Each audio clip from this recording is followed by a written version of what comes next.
이제 의사들은 그럴 거면은 아예 의료 영리화를 하지? 약간 이렇게 나가고 있는 거고 이러다 우리 다 죽어. 그쵸. 정말 무서워 이렇게 되는 거죠. 근데 그쵸. 그러다가 의료 영리화까지 되면은 이제 최악의 단점들만 모아놓은 의료 체계가 되는 거겠죠. 네, 여러분 안녕하세요. 1월 13일 월요일 즐거운 월요일 PT 온에어 라이브 시간입니다. 월요일에는 한 주의 중요한 경제 이슈를 짚어드리는 뉴스 토스트가 준비가 돼 있죠. 저는 진행자 박진영입니다. 오늘도 반가운 PT 김정인 이사님 모시고 말씀 나눠보겠습니다. 오늘 이슈 굉장히 뜨거운 감자. 저도 이제 이 주제 나왔을 때 헉! 헉! 이 주제 어떡하지? 했는데 네. 2024년부터 의료계는 물론 국가 전체를 흔들었던 의정 갈등, 정부의 의대 증원에 전국 대학교 병원의 전공의들이 반발해서 의료 현장을 막 떠나고 이제 정부하고 의료계의 갈등이 있었는데요. 여전히 현재 진행형입니다. 2025년에도 이어지는 의대 정원 이슈, 우리 경제에 어떤 영향을 미치는지 살펴볼 거고요. 제가 요 얘기로 한번 떠오르는 게 하나 있었어요. 제가 이제 광화문 근처에 살잖아요. 네. 광화문에 보면은 그 외교부 이런 곳들이 있는데 큰 전광판에 의사 선생님 돌아오세요. 그게 계속 나와요. 하염없이. 네. 요즘에 이제 집회 나가면서도 그게 이제 돌아오세요라고 하는데 다른 사람들이 돌아왔어. 우리 국민들이. 이제 그런 걸 아직도 보고 있는데요. 언제 그 전광판을 다른 영상으로 돌릴지 궁금합니다. 빨리 해결이 돼야 될 텐데 말이죠. 그렇죠, 그렇죠. 자, 그래서 이 의정 갈등 문제, 경제적인 문제가 맞는 건가요? 그쵸. 사실 이제 많이 오해하시는 부분이 있는데 경제는 이퀄 돈이 아니고요. 이제 경제 이퀄 살림이에요, 살림. 살림. 그래서 살림은 있는 걸 가지고 이제 살아나간다는 뜻인데 조금 냉정하게 말하면 지금 이 사태는 지금이랑 같은 가격으로 지금처럼 이용하던 의료 서비스를 이 가격 인상 없이 얼마나 이제 이용을 할 수 있겠느냐 하는 문제가 되었죠. 지금 2024년 초부터 지금까지 이어지고 있는데 이 의정 갈등 쟁점이 너무 많아요. 너무 많아요. 저 요즘에는 사실 뉴스를 봐도 이젠 좀 파편적으로 보이고 어디서부터 봐야 되지? 해석이 잘 안 되고요. 구글에 검색을 하잖아요, 이 키워드를. 네. 그러면은 이제 누가 봐도 의료계 쪽인 언론사가 있고요. 그러니까 의료신문 이런 데 있잖아요. 맞아요. 그리고 조금 반대편인 데들이 있어요. 여기가 입장 차이가 주장이 너무 많이 섞여 있어가지고 잘 발라내기가 어렵더라고요. 자, 그래서 큼직한 쟁점들을 딱 갈라서 타임라인을 한번 짚어주신다면요. 네, 이게 이제 조금 복잡한 것부터 이야기를 하면 이해관계자가 너무 많아서 그렇습니다. 이제 정부와 의료계라고 하지만 의료계에서도 지금 뉴스가 올라온 게 의대 정원 가지고 의대생들 휴학을 1년 더 할 거냐 말 거냐 이 이야기를 하고 있는데 이거 관련해 가지고 우리가 계속해서 들어온 키워드는 사실 요게 전부가 아니에요. 건강보험 뭐 더 낼 거냐 말 거냐, 지방의료 소멸하는데 어떻게 할 거냐, 응급실 뺑뺑이 문제가 있다, 저수가 올려달라, 미용 쏠림 현상에 뭐 필수과는 지원을 안 한다, 뭐 아이를 받을 산부인과가 없다, 뭐 엄청 많잖아요. 맞아요. 그래서 이걸 한 번에 이제 묶어가지고 이해를 하려고 하면 너무 많죠. 그렇죠. 근데 이 타임라인 말씀하셨잖아요. 네네. 이 많은 이해관계자와 쟁점 중에서 타임라인이랄 게 사실 없습니다. 그냥 이제 딱 지금 발생한 의정 갈등만 얘기를 하면 네. 그냥 지난 2월에 사건 발생 시점이 좀 몰려 있어요. 2월 6일에 이제 이 의대 증원이 발표된 이후에 16일에 주요 병원 전공의들이 집단 사직서를 제출을 했고요. 20일부터 근무를 안 했어요. 그리고 23일에 보건의료 위기 심각 경보가 발령이 됩니다. 네. 그리고 3월이 되니까 교육부가 의대 학생 정원을 대학별로 이제 배정을 끝내버려요. 그리고 6월에 대법원이 의료계가 신청한 증원 집행정지를 최종 기각했어요. 이게 다예요, 공식적인 타임라인은. 공식적으로는 그러니까 그 중간중간에 그냥 정부하고 의료계가 계속 이렇게 할 거냐, 계속 이렇게 할 거다. 이제 이게 이제 왔다 갔다 한 게 기사로 난 거예요. 그쵸. 예, 그래서 지금 두 가지 관련 뉴스가 있는데요. 하나는 정원이 늘어난 의대생 모집이 있고요. 네. 사실상 이게 의정 갈등의 원인이었죠. 그리고 2025년 대입 정시 모집에서는 의학학 계열 지원자가 1년 전에 비해 한 3천 명 이상 늘었습니다. 이미 늘었어요. 그 전국의 의사가 14만 명이거든요. 근데 이제 3천 명이 는 거면 꽤 많이 늘어난 겁니다. 그래서 지난해부터 의대 정원 증원에 반대를 하면서 수업 거부를 이어온 의대생들이 올해도 집단 휴학계 제출에 나섰고요. 이제 근데 그 와중에 정부가 어떻게 됐냐 하면 이제 탄핵 정국이잖아요. 네. 이제 국정을 이끌어갈 동력 자체가 좀 사라진 입장이어서 그렇지 않아도 추구가 보이지 않던 상황이었는데 이제 표지판 자체가 이제 뿌리 뽑혔다. 표지판이 지금 불탔다. 네, 그리고 이제 두 번째 뉴스 이번 바로 이제 지난주 금요일까지 진행된 게 뭐냐면 대통령 직속 의료개혁 특별위원회가 도수치료 같은 중증 비급여 치료 본인 부담률 크게 올리는 대책 발표하고 5세대 실손보험 이제 어떻게 할 건지 발표를 했습니다. 그거 가지고도 사실 굉장히 좀 걱정하시는 분들이 많아요. 네. 이 얘기도 저희가 좀 따로 좀 자세히 짚어볼 텐데 어쨌든 이런 식의 이제 타임라인들이 이어져 오고 있는 것이고 그리고 이미 증원된 정원으로 의대생 2025학년도는 모집된 거잖아요. 네. 그래서 이제 막 새내기들 OT 준비하고 그쵸, 하는데 그쵸. 지금 이제 휴학을 이어갔던 의대생들은 내년에도 올해도 하겠다. 네. 26학년도 지금 수능 다음 해잖아요. 네. 이제 그러니까 올해죠. 올해 11월에 보는 26학년도 수능도 있고 이제 또 증원된 정원으로 모집을 할 텐데 그때 또 하겠다. 네. 그러다가 30년 데려가는 거 31년. 그렇게 되면 안 되죠. 사실 너무 이제 이거 어떻게 끝날지 모르겠어요. 그래서 2025년 신입생들도 들어오자마자 수업 듣지 말고 휴학을 해라 이런 분위기인데 어렵죠. 그쵸, 예. 어렵죠. 자, 그래서 왜 이런 얘기가 나온 거야? 저는 이제 막 사람들이 댓글 많이 달고 뉴스 막 헤드라인 나오니까 그때 봤었죠. 네. 근데 처음부터 왜 이런 얘기가 시작된 건지 근본적인 원인이 궁금해요. 이제 다른 건 몰라도 우리나라, 한국이 이 의료 서비스에서는 좀 선진국이 아닌가 생각을 했었는데. 맞아요. 그러니까 뭐 무슨 음. 교포 분들도 의료 서비스 받으러 들어오기도 하고 어디 뭐 외국 나가면 뭐 맹장염 하나 치료하는데 뭐 수천만 원 든다 뭐 그랬잖아요. 그래서 약간 우리의 자부심 같은 거였는데 근데 지금 그냥 의료 시스템이 너무 오래됐어요. 그러니까 시스템이 아무리 잘 돼 있어도 시간이 지나면 맞지 않게 되거든요. 그러니까 마치 뉴욕 빌딩 같은 거죠. 처음에 한 100년 전에 지어놨을 때는 야, 인간이 저런 것도 지을 수 있구나 했는데 지금 이제 너무 이제 상하수도가 오래됐다는 얘기가 듣는 감가상각이라고 하죠. 이제 어쨌든 이제 당시 의료 시스템이 설계된 기반이 뭐냐면요.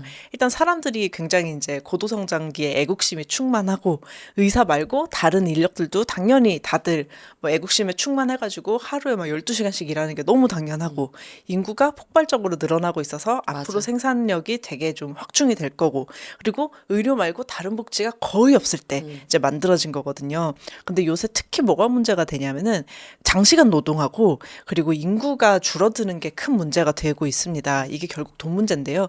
2번은 주는 돈 문제가 되고요. 3번은 내는 돈 문제가 돼요. 왜냐하면 장시간 노동을 하면 이제 우리 돈을 좀 받아야 되잖아요. 근데 이제 필수 의료과처럼 조금 이제 노동 강도는 강한데 이제 받는 돈이 조금 없는 쪽으로 지원자가 안 가는 문제가 있고 인구 구조가 좀 줄어들고 있으니까 이제 우리 내는 돈이 이대로는 부족한데 생산 인구가 조금씩 돈을 내 가지고 많이 낼 수 없는 상황이 되니까 좀 이제 돈이 이대로라면 좀 운영할 돈이 부족하다 이렇게 되어가고 있어요. 그래서 우리가 지금 자유롭게 동네 병원하고 대학병원 초진의 대학병원 갈 수 있잖아요. 네. 이거는 건강보험을 중심으로 좀 돌아가고 있는데요. 이게 저렴하니까 당연히 우리가 바로바로 갈 수 있는 거잖아요. 근데 앞으로 이렇게 못할 수도 있다라는 얘기가 좀 나오고 있습니다. 왜냐하면 이제 고령화로 의료비가 증가를 하고 저출산으로 보험 재정이 좀 악화가 되고 그리고 정부 재정은 사실 의료에만 들어가는 게 아니라 여러 군데 이제 들어가잖아요. 그럼 이제 의료에 쓸 돈이 없으니까 좀 심각해지는 거죠. 그리고 이제 옛날에 의료 시스템 이제 설계를 했을 때는 사실 이런 게 별로 문제가 안 됐었어요. 네. 의료계가 좀 손해를 보더라도 앞으로 사람들이 늘어날 거니까 박리담회로 많이 팔아야지 하면서 이거 의사들이 오케이를 했었거든요. 근데 그런 다음에 이제 좀 줄어들어도 여기서 보상을 받게 된 게 뭐냐면 지금 비급여들 있잖아요. 네. 미용, 성형 이런 걸로 우리가 지금 장시간 노동해가지고 저수가에다가 고생하는 거 보상을 받겠다 해가지고 이게 이만큼 커져 있는데 이거를 없앤다고 하니까 지금 의료계는 폭발하고 있는 거거든요. 비급여 항목을 좀 줄이겠다라고 하니까요. 네. 이게 사실 그래도 좀 그간에 좀 손해를 보면서 장사를 했던 것들을 네, 상쇄하는 맞아요. 그런 분야인데. 네. 그래서 아직 근데 이게 이 갈등이 막 봉합되거나 이런 건 아니고 요건 또 엄청난 논쟁거리인 거죠. 맞아요. 그냥 계속 벌어지고 있죠, 상처가. 예. 그래서 또 이제 소비자들 입장에서는 이제 예를 들면 피부과 같은 경우에도 진짜 피부가 너무 안 좋고 힘들고 아파서 병원에 가고 싶은데 미용하는 피부과밖에 없다. 네. 이런 얘기도 하고요. 피부에 병이 생겨가지고 증상이 생겨가지고 피부과 찾기가 굉장히 힘들어졌어요, 그렇죠, 지금. 그렇죠. 네. 어떻게 보면 비정상의 정상화가 필요한 네. 그런 분야인 것 같기도 한데 그래서 설계 자체가 지금 현실에 안 맞게 된 거예요. 이게 시간이 흐르면서 낡기도 낡고 애초에 이제 현재를 담을 수 없는 그릇이 된 거죠. 맞아요. 그리고 그래서 생기는 좀 여러 가지 진짜 문제들이 있죠. 현실적인 맞아요. 문제들. 국회 예산정책처가 이제 발표를 하기로 올해부터 건강보험은 적자로 돌아섰다고 합니다. 그래서 이 의대 증원 이야기가 왜 나왔는지 살펴보면은 배경은 그러니까 한 오래됐어요. 한 10년 이상 이야기가 됐습니다. 필수 의료 부족. 이제 여기서 필수 의료라고 하는 건 뭐 외과라든지 산부인과라든지 이제 응급실. 그냥 사는데 필요한 네. 살아 있는데 필요한 과목들이죠. 이런 필수 의료 부족하고 응급실 뺑뺑이에요. 그리고 소아과 부족해가지고 오픈런 하는 거하고 뭐 지방 의료, 뭐 대학병원까지는 아니지만 실제로 MRI가 있는 대형 병원이 이제 C급에 잘 없어요. 지방으로 내려가면은. 그래서 뭐 이런 식이 되는데 사람들은 이제 의사들은 다 미용과나 피부과로 다 몰려버리고. 근데 이거를 거꾸로 짚어보면요. 왜 의대에 사람이 몰리고 그 중에서도 미용과나 피부과 쪽으로 또 몰리냐 그러면 이게 사실 돈을 많이 벌어서가 아니라 돈을 적게 벌 일이 없어서. 아, 그러니까 의사가 하방에 방어선이 있는 거죠, 의사가. 근데 잘릴 걱정도 없잖아요. 평생 돈을 벌 수 있잖아요. 그래서 현재 우리나라가 사교육에 쓰는 돈은 많은데 전반적으로 일자리 불안정성은 되게 커져 있어가지고 1990년대 초반 같은 경우에는 한양대 공대하고 지방대 의대 입결이 비슷했어요. 거의 똑같았습니다. 네. 근데 이번에 이제 굉장히 늘어났죠. 그래서 이번에 정근식 서울시 교육감이 의대 증원 문제 좀 빨리 해결하라고 막 정부에 멱살을 잡았죠. 사교육 폭발하고 고등학교 입시 지금 망가지고 있다. 의대를 너도 나도 가려고 하니까 네. 사교육을 더 한다는 거죠. 맞아요. 그러니까 이공계로 우리는 사실 이제 어쨌든 수출 국가고 제조업 수출을 많이 하니까 이공계가 먹여 살리거든요. 네. 근데 이 이공계로 우수한 인재들이 가야 되는데 의대로 몰리고 있으니까 이공계 기피 얘기가 계속 나와요. 그래서 4대 과학기술은 계속 미달됩니다. 카이스트를 제외하고서. 그래서 이 수익성이 필수 의료가 부족한 그러니까 결국 이제 의대 증원에 이렇게 몰려도 결국 이 사람들이 필수 의료로 가는 게 아니라 성형외과 가가지고 돈 많이 벌어야지 피부과 가가지고 돈 많이 벌어야지 근데 나는 이제 70살 될 때까지 계속 피부과 할 수 있겠지 이러면서 이제 가는 거거든요 사실. 근데 이게 수익성이 낮고 고된 업무가 되니까 필수 의료 같은 경우에는 이 기피 현상이 있어서 이게 좀 어렵습니다. 근데 그걸 어떻게 강제할 수는 없는 거예요? 강제할 직업 선택의 자유가 상당히 제한이 되어 있죠. 이것도 하나의 쟁점인데 결국 의사 수는 정부에서 그러니까 이게 자유 경쟁은 아니에요. 정부에서 이제 의사 수를 억제를 하고 있잖아요. 그래서 시장에서 일정 이상의 돈을 벌 수 있도록 제한을 하고 약간 특혜를 주고 있으니까 이제 필수 의료로 제한을 좀 하겠다 하는 게 정부의 기본적인 입장이고 이번 정부가 아니라 지난 정부도 그랬어요. 이거에 대해서는 이제 기본적인 입장이고 이제 의사들은 그럴 거면은 시장 경쟁 그렇게 다 열어버릴 거면 아예 의료 영리화를 하지? 약간 이렇게 나가고 있는 거고. 왜 이렇게 극단적으로 지금 가는 것 같죠? 그래서 어쨌든 이렇게 되고 있고 현실만 좀 보자면 의사의 절대수가 당장 부족한 건 네. 아니고 의사가 일하지 않는 곳과 지방과 의사가 일하지 않는 과가 있는 거고 이제 뭐 의사의 절대수가 부족하다 이런 거는 사실 조금 아닙니다. 그래서 지금 이런 주장을 하는 것들을 보면은 최저임금 심의위원회들 비슷하죠. 그렇죠. 예. 매년 한 6월, 7월 정도에 꾸려져가지고 이제 막 협상하고 5월에 꾸려져서 7월까지 협상하고 8월에 고지가 돼야 되나 내년도 최저임금이. 네. 근데 한 5, 6월에 이제 초반에 사용자 측하고 노동자 측하고 만나가지고 협의할 때 보면은 야 너무했다. 서로 그럴 정도로 막 여기는 막 예를 들면 여기는 막 8,000원 여기 인하 동결 막 삭감 어디는 막 2만 원이 이러고 나중에 결국 만나요. 네. 결국 만난단 말이죠. 근데 이 의정 갈등은 지금 이렇게 멀어져 있는데 안 만나는 거예요. 네, 올해도 맞아요. 휴학, 올해도 또 내년에도 휴학하면서 계속 이게 봉합되지 않고 또 그 와중에 지금 정부는 난리가 났네. 그래서 좀 더 물음표가 된 거죠. 너무 말씀을 잘하신 게 음. 그 최저임금 심의위원회랑 너무 비슷한 게 사실 이 의정 갈등도 중간에 굉장히 커다란 이해관계자가 있어요. 병원이라고. 우리 최저임금 심의할 때도 사실 중소기업 분들은 안 들어오시잖아요. 그 대형 노조하고 이제 대기업하고 이제 이렇게 협상을 하고 실제로 중소기업 사장님하고 중소기업 그 그 노동자들 안 들어오는데 여기도 사실 의정 갈등이 중간에는 이렇게 숨겨져 있는 흑막이 병원이에요, 병원. 병원은 지금 병원 얘기 못 들어보셨죠? 그냥 네. 적자 얘기만 들어보고 어떤 입장인지. 사실 이제 병원이 필수과에 돈을 많이 주겠다 하면 또 끝나는 얘기기는 한데 또 한편으로는 병원이 약자여가지고요. 이제 환자하고 수가만으로 돈을 버는 게 아니고 건강보험 적용이 안 되는 비급여로 병원도 돈을 법니다. 이제 1인실이라든가 최신 검사라든가 뭐 미용 로봇 수술 같은 걸로 돈을 버는데 근데 여기에 대해서 병원이 또 할 말이 있을 텐데 통계를 잘 안 줘요, 데이터를. 경영을 어떻게 하고 있는지 잘 이제 투명하게 공개를 안 합니다. 사실 이제 병원을 이런 식으로 좀 잡지 않으면 만날 수 없죠. 이게 만날 수 없는 이유 중에 여기 크게 뭔가 있어서 그렇습니다. 아, 의사와 이렇게 정부가 숨겨진 만나지 흑막이. 않는 이유 중에. 네. 아. 자, 그래서 지금 이제 힘을 합쳐서 미래를 준비해도 모자랄 판에 이게 너무 꿈 같은 얘기죠.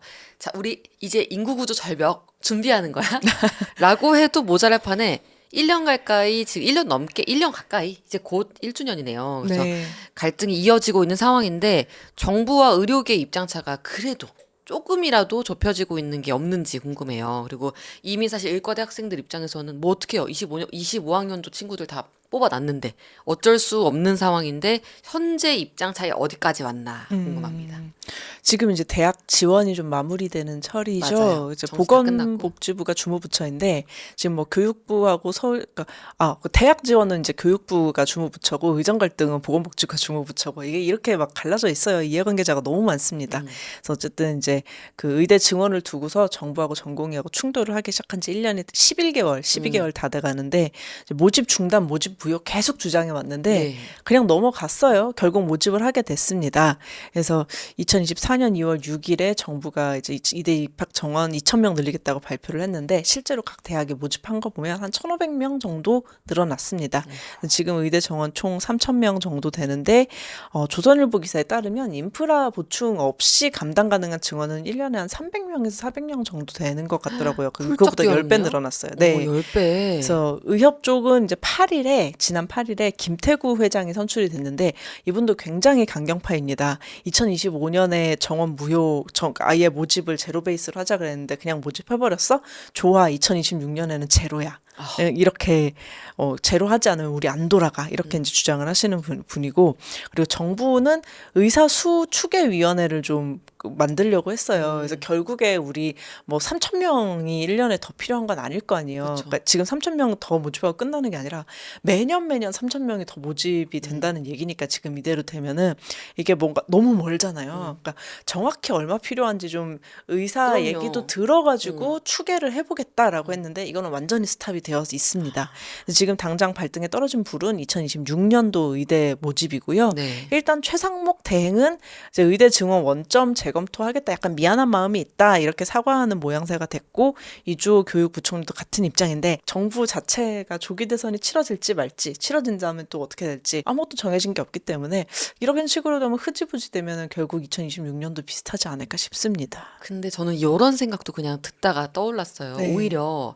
오히려 이제 정부 쪽에서는 이걸 밀어붙이는 사람이 없다 보니까 네. 그냥 우리 지금 정신 아까 제가 막 말씀드렸잖아요. 네. 조기 대선이랑 다 해서 정책이 중요한 게 아니다. 네.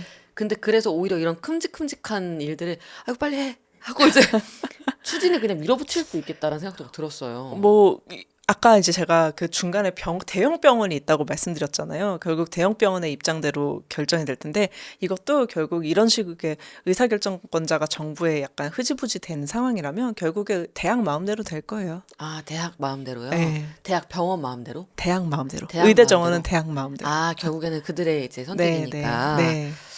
그래서 너무 좀 신기하네요. 그러니까 눈치 볼 대상이 병원이라고 치면은 지금 눈치 보는 주체가 없기 때문에 문제가 아닌가 하는 맞아요. 생각이 들어서 자, 그래서 왜 이렇게 극단적으로 가고 있는 건지 지금 뭐 아까 말씀 주셨지만은 왜 2026년도에는 아예 그냥 안 뽑을래라고 하는 사람도 있다라고 말씀하셨는데 네. 이렇게 극단적으로 대립할 수밖에 없는 이유가 또 있나요? 왜 이렇게까지 진심인 건지. 일단 또 미래에 대한 방향성이니까요. 그래서 어쨌든 의대 정원 얘기는 지난 정부 때도 있었어요. 그러니까 결국에는 이제 정부가 진심인 이유는 결국 전 국민에 대한 문제잖아요. 서울 수도권만 이제 뭐 병원이 잘 돌아간다고 되는 게 아닌데 자꾸 이제 그 필수 의료 사라지고 뭐 지방 의료도 사라지고 이러니까 이걸 어떻게 커버를 하려다 보니까 결국 양을 늘리면 뭐가 되지 않겠느냐 하면서 의대 증원 문제를 꺼냈던 것이고 이제 의료 때문에 때문에 조금 진심이었던 것이고 의사 같은 경우에는 아까 이제 옛날 얘기를 좀 드렸듯이 이게 내가 뭐 전공이 어려운 시절만 거치면은 피부과 미용과 해가지고 돈을 많이 벌 수 있는데 왜 이제 장시간 저임금 노동에 시달려야 되느냐 하는 이제 조금 진심이 문제가 있는 것이고 그래서 근데 이제 이번에는 지난 정부 때 공공의대하고 지역의대 얘기 나왔을 때보다 반대가 되게 심했습니다. 근데 물론 이제 그때는 그때의 상황이 있죠. 그러니까 의료계도 약간 할 말이 있는 게 뭐 의대 증원 자체를 반대한다 아니면 뭐 필수 의료 들어가야 되는 거 뭐 반대하지 않는다. 그거 왜 반대하겠느냐. 이거를 전체를 절대적으로 반대한다기보다는 왜 의료계가 인프라 개선보다 먼저 들어가야 되냐. 뭐 수가라든지 보험 문제, 의대 증원 같은 경우에도 의대 인프라 문제가 먼저 있는데 이거를 왜 해결하지 않은 상황에서 사람 의대 수만. 증원부터 사람 수만 늘리려고 하냐. 결국 손해보는 건 우리인데 이렇게 되는 겁니다. 그 얘기도 공감이 좀 되는 편이에요. 네. 그렇죠. 그래서 이제 이렇게 좀 밀어붙이는 게 잘 이해가 안 간다. 네네. 그래서 사실 이제 정부 입장에서는 이게 굉장히 중요한 문제인 게 네. 어쨌든 우리 그냥 의료 문제뿐만 아니라 경제 자체의 성장력이 좀 성장 동력이 좀 소멸해가는 상황이잖아요. 근데 결국에는 우리는 지역 균형 발전을 하지 않으면은 요 도시국가 거의 서울 도시국가 수준으로서는 성장력에 굉장히 좀 한계가 있거든요. 근데 이거를 지방으로 가지 못하게 하는 큰 이유 중에 하나가 지방 의료 소멸이에요. 그래서 그 교육 두 가지 소멸 요인이 있는데 하나는 교육이고 하나는 의료입니다. 그래서 교육 때문에 학생들이 지방에 잘 안 살고요. 일자리 때문에 청년이 없고요. 그리고 의료 때문에 노인분들이 서울로 오려 그래요. 그래서 이제 정부가 이걸 어떻게든 멱살 잡고 끌고 가려고 하는 상황이고, 근데 개인적으로 지금 이 사태를 겪고 있는 두 집단 모두 이제 지금 정부하고 의료계 이제 좀 이제 의료계에서도 목소리 크신 분들 이분들이 타협이나 조정을 좀 잘 모르신다는 생각이 1년 내내 좀 들었어요. 사실 의학분업 때도 그렇고 의사 집단은 워낙 이해관계자가 쪼개져 있어가지고 뭐 전공의, 뭐 봉직의, 뭐 개원의 뭐 이런 식으로 쪼개져 있어서 정치에는 소질이 없다는 얘기가 계속 역사적인 평가입니다. 아, 네. 의료계 쪽에 네, 네. 조심스럽네요. 근데 사실 정말 평가가 그래가지고 아. 당당하게 얘기할 수 있습니다. 아, 당당하게 얘기할 수 있어요. 네. 네, 그래서 많은 분들이 궁금해하시는 게 어쨌든 지금 사람 뽑아놨고 그리고 지금 의대생들 휴학하고 있는 분들은 아직 안 돌아오시겠다고 하는데 네. 이렇게 좁혀질 듯도 보이지 않는 이 의정 갈등이 앞으로 어떻게 전개될 거라고 보시는지 최대한 힌트를 좀 모아서 희망편과 절망편이 있다면은 네. 각각 어떤 내용인지 궁금해요. 희망편은 어쨌든 약간 그 대형 병원 나오고 우리 국민들도 나와가지고 사실 숨겨져 있던 이해관계자가 다 드러나야죠. 그래서 그 대형 병원만큼이나 일반 국민들도 사실은 숨어 있는 이해관계자예요. 왜냐하면 우리도 돈을 그러니까 인구 구조 때문에 돈을 더 내야 되는 거는 맞거든요. 근데 이 얘기도 조금 되게 안 되고 있죠. 그래서 모든 이해관계자가 나와서 대타협을 하는 겁니다. 우리 소비해야 하는 인프라 수준은 굉장히 높아졌는데 생산 인구는 좀 줄어들고 있기 때문에 모두가 한 발씩 좀 양보를 하는 게 희망편이 되겠고요. 절망편은 아무도 무엇도 양보를 안 하려고 하는 거겠죠. 의사들은 이제 노동에 비해서 돌아오는 거 적으면 나는 절대 안 한다. 돌아오지 않겠다. 이렇게 하고 정부는 화해시킬 생각 안 하고 계속 나는 공익적으로 지방의료 소멸이고 필수의료 해결해야 돼. 그래서 하나도 양보 안 하겠어. 내가 오라. 이렇게 하는 거고 이제 국민들은 나는 여기서 한 푼도 못 내겠어. 더는 못 내. 이렇게 그리고 나는 무슨 일 생기면 겁나니까 일단 대학병원부터 갈 거야. 이렇게 되는 거고 그 어떤 상황에서도 최고의 치료를 받아야지. 이러면 이제 오징어 게임처럼 이러다 우리 다 죽어. 이렇게 되는 거죠. 다시 한번. 이러다 우리 다 죽어. 그쵸. 정말 무서워. 이렇게 되는 거죠. 그쵸. 근데 그러다가 의료 영리화까지 되면은 이제 그 최악의 단점들만 모아놓은 의료 체계가 되는 거겠죠. 병원이 선택적으로 보험사를 선택하는 게 건강보험 자체가 이제 무효화가 되는 게 의료 영리화입니다. 우리 진짜 OX 게임 같이 해야겠네요, 이제. 네. 오. 자, 그래서 아까 비중증, 비급여 항목을 정부에서 관리하겠다는 발표가 지난주에 네. 있었다고 했죠. 네. 요게 또 화제가 됐어요. 이제 소비자 입장에서는 어떻게 나왔냐면은 앞으로는 비급여 항목이 줄어들기 때문에 우리 보험료 내도 막 많이 보장 못 받고 건강보험료 비싸질 수도 있고 요런 좀 무서운 얘기가 많이 나왔었어요. 들렸었어요. 네. 자, 그 내용 한번 설명해 주시면서 마무리할까요? 네네. 그래서 지난 9일에 보건복지부하고 금융위원회 이제 대통령 직속 의료개혁 의료개혁특별위원회가 건강보험으로 커버되지 않는 이 비급여를 손본다 이렇게 이야기를 했습니다. 물론 이제 정책 제안 수준이고요. 실제 진행될지는 모르겠지만 조금 전국이 안정되고 나면 그냥 진행이 될 것 같습니다.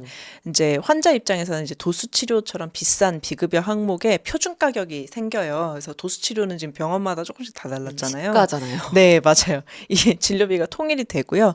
근데 이 비급여 진료 중에서도 치료 목적이 명확하면 건강보험을 받을 수 있기는 한데, 근데 무슨 의미인지 잘 모르겠긴 해요. 왜냐하면 본인 부담 비율이 95%까지 늘어나거든요. 그러니까 5% 정도, 5% 할인? 약간 온라인 쇼핑몰 같은 느낌인데. 지역사랑 상품권도 그것보단 더 해줘요. 그래서 그렇게 늘어나고요. 실비보험, 그러니까 우리 실손보험이라고 하잖아요. 이거 보장은 많이 줄어듭니다. 네. 네, 많이 줄어들고요. 그러니까 중증 환자가 아니라 경증인데 응급실에 가면은 실손이 있어도 이제 본인 부담금이 이제부터는 크게 늘어납니다. 그래서 응급실을 조금 지금보다 덜 가셔야 될 것 같고, 또 비급여 진료를 많이 받거나 의료 쇼핑을 하게 되면 환자 부담금이 크게 늘어납니다. 그래서 혼합진료라고 해가지고 미용이나 성형에서 보험 되는 거랑 안 되는 거랑 좀 섞어 쓰고 그랬거든요. 이거는 또 여기서 규제가 되도록 되어 있는데 이게 섞어 쓰면 건보보장을 전혀 못 받습니다. 그리고 이제 실손보험 5세대도 공개가 됐는데 이게 건보 재정을 위해서 만들어진 또 실손보험이라서 보장 범위랑 보장 금액이 굉장히 적어요. 근데 1세대하고 2세대 가입자가 한 44% 되거든요. 근데 여기는 범위도 넓고 보장도 거의 전액이 다 됐었는데 이 사람들 5세대로 환승을 유도한다고 해요. 그러니까 누가 환승을 해주겠냐라고 하면 정부가 강제로 할 수도 있어요. 표는 잃을 수도 있겠지만 이게 정부가 그렇게 강제로 할 수 있냐라고 하면 했었어요. 물론 이제 군사 독재 정권이긴 했습니다만 1970년대 우리 8.3 사채동결 조치라고 있었거든요. 그냥 정부가 야, 그 채권자 채무자 그냥 빚 갚지 마. 그냥 다 은행 빚 빼고는 다 무효야라고 해가지고 돈 빌려준 사람들이 그냥 법적으로 그거 다 무효된 적이 있었거든요. 정부가 그렇게 하라면 하는 겁니다, 사실. 근데 여기에 대해서 제가 간략하게 설명드렸는데 사실 이렇게 간단하게 그러면 건보 재정은 건전해지고 그 미용 성형은 줄어든다. 약간 이런 문제는 아니에요. 사실 되게 섞여 있습니다. 그래서 의료계는 반발을 하고 있어요. 그럼 비급여 다 없애면 우리 뭘로 먹고 사냐? 제가 쭉 말씀드렸던 것도 그거잖아요. 비급여로 지금 돈을 벌고 있다고 대형 병원이. 그래서 비급여 없애면 다 뭘로 먹고 사냐? 그리고 필수 의료에서도 그 최신 진료 같은 거는 또 급여가 안 돼요. 또 비싸고요. 미국 같은 데서 최신 기술 그 발표가 되고 개발이 되면은 바로 이제 들여와서 살 확률이 한 1%밖에 안 됐는데 10%로 늘어난다. 그러면 솔직히 하고 싶잖아요. 근데 이런 거는 거의 비급여란 말이에요. 그래서 이런 거를 못하게 되면은 결국 우리는 최선의 치료를 못하게 되는 거 아니냐 이런 얘기도 있고 또 현실적으로 너무 적자다 이런 얘기도 있고. 근데 보험업계는 물론 환영이죠. 보험업계는 기업이잖아요. 기업은 손해보는 장사는 하지 않는데 실손보험은 분명히 손해보는 장사란 말이에요. 그래서 드디어 우리가 기업으로서 기업답게 할 수 있다. 손해를 안 보면서 이렇게 하는 거고. 그래서 의료계하고 보험업계가 의정 갈등이 마무리가 되면 또 의료하고 보험하고 또 갈등이 일어날 수도 있습니다. 이제 결론적으로 이제 딱 단순하게 이거는 확실하게 맞다라고 얘기하는 거는 빡빡하게 변했어요. 좀 되게 빡빡하게 변했고요. 그 보험 쪽이. 네, 이대로 되면 일단 이제 국민들은 한 발 양보를 하게 되는 겁니다. 그러니까 이제 정부와 의료계도 좀 타협을 좀 보셔야 될 것 같고요. 우리 의대 증원 얘기하고 있었으니까 2년 연속 휴학은 사실 부담스럽잖아요. 또 2년 하고 나면 3년도 할 수 있고 그렇게 된 거니까. 그리고 또 새내기 입학하신 분들도 바로 휴학하기 좀 어려울 테니까 이제 정부 좀 안정되는 대로 조금 이제 한 발씩 그러게요. 양보를 네. 한 발씩 좀 양보를. 네, 한 발씩 양보를 좀 하시면 좋겠습니다. 자, 이렇게 해서 오늘 의정 갈등에 대한 그 어떤 맥락에서 시작된 건지, 그리고 현황은 어떤지, 네. 앞으로의 그래도 희망편 시나리오, 절망편 시나리오 어떻게 있는 건지 정희님 모시고 말씀 나눠봤습니다. 네, 오늘 자세히 아주 친절하게 쉽게 쏙쏙 들어왔어요. 감사합니다. 네, 설명해 주셔서 너무너무 감사합니다. 감사합니다. 감사합니다.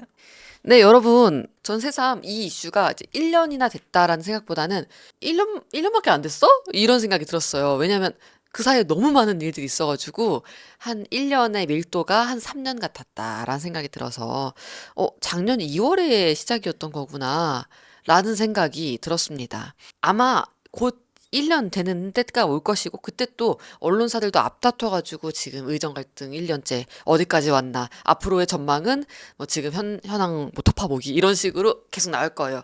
나올 텐데 저희도 이제 경제뉴스 브리핑이라든지 아니면 좀 중요한 이슈 있으면 요렇게 뉴스토스트에서 전해드리도록 하겠습니다. 클로징 제가 하기 전에 말씀드리기 전에 수요일 방송 예고부터 할게요. 이번 주 수요일 지난주에는 뭐였죠? 머니로그 이번 주에는 기업연구소 시간입니다. 요번에는 일단은 오늘 좀 정희님도 성대모사를 하시고 그리고 저도 이제 계속 이러다 다 죽어 했었던 오징어 게임. 오징어 게임 2가 나왔잖아요. 전 다 봤어요. 스포 안 할게요. 스포 안 함. 네. 오징어 게임 관련주들이 굉장히 뜨고 있죠. 오징어 게임 이렇게 잘 나가서 어디가 돈 버는 거야? 넷플릭스가 돈 번다면 얼마나 버는 거야? 왜 제주는 고민 부리고 막 이런 얘기들. 그래서 이전에 저희 송년 특집, 연말 특집 할 때 이 기업 연구소를 어떤 각도에서 봐야 되는 건가 여러분들이 질문도 보내주셨는데 그래서 구성을 조금 더 조금씩 바꿔가고 있습니다. 여러분들이 꼭 알아야 하는 내용들 먼저 제가 쫙 짚어드리고 이렇게 국수처럼 이렇게 말아서 딱 입에 이제 넣어드리고 그 다음에 슬슬 출근하시면서 들을 수 있게끔 얘기 전개하도록 하겠습니다. 수요일 기업연구소 기대해 주셨으면 좋겠고요. 이번 주 지금 13일인데 이번 주 딱 1월 중순까지 거의 왔네요. 1월도 남은 1월도 화이팅 하시고 이번 주도 이제 막 같이 시작했으니까요. 월수목 아침 7시 40분 어피티 오네오와 함께 라이브로 함께 해주세요. 제 기운, 제 모든 운을 여러분들께 드리겠습니다. 감사합니다. 여러분 오늘도 화이팅!